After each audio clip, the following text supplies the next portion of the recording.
Its supporters say this controversial technology could be the next scientific leap forward.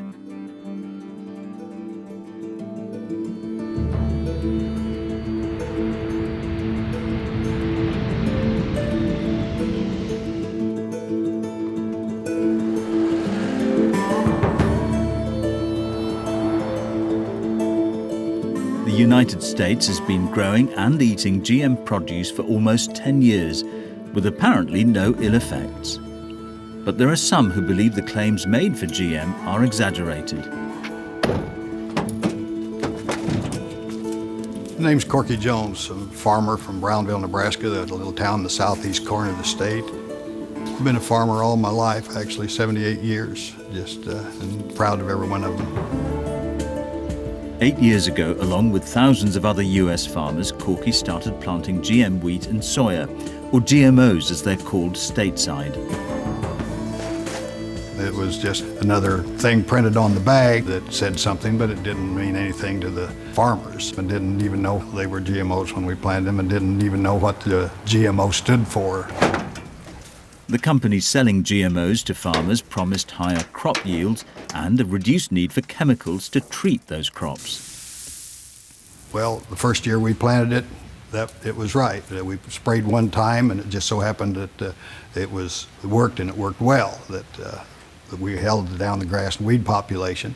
The second year, why we weren't quite so lucky, we had to spray twice. And now several years later, why we're spraying and putting other chemicals down to prevent weed infestation.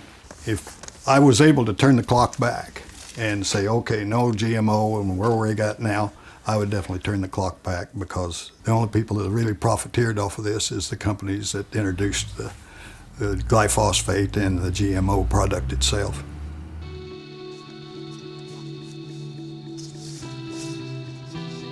Corky is an exception. Most US farmers seem to have welcomed GM crops.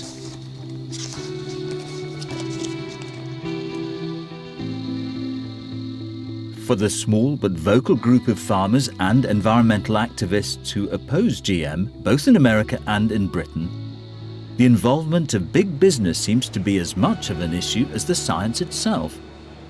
The question of whether the science actually works has become confused with who should own it.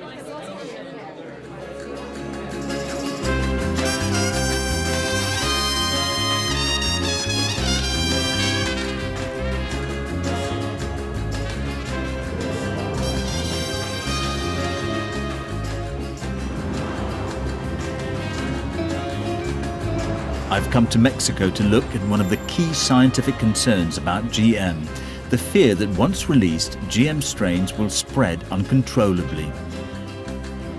Some scientists believe that once it's in commercial use, GM could contaminate all non-GM crops, and we'll all end up eating genetically modified food, whether we like it or not. This is the main wholesale market for maize in all of Mexico. And Mexico is the birthplace of maize. It's where it all started. In fact, there are literally thousands of varieties of the crop, and it's to protect that diversity that the government has a ban on growing genetically modified maize or even field testing it.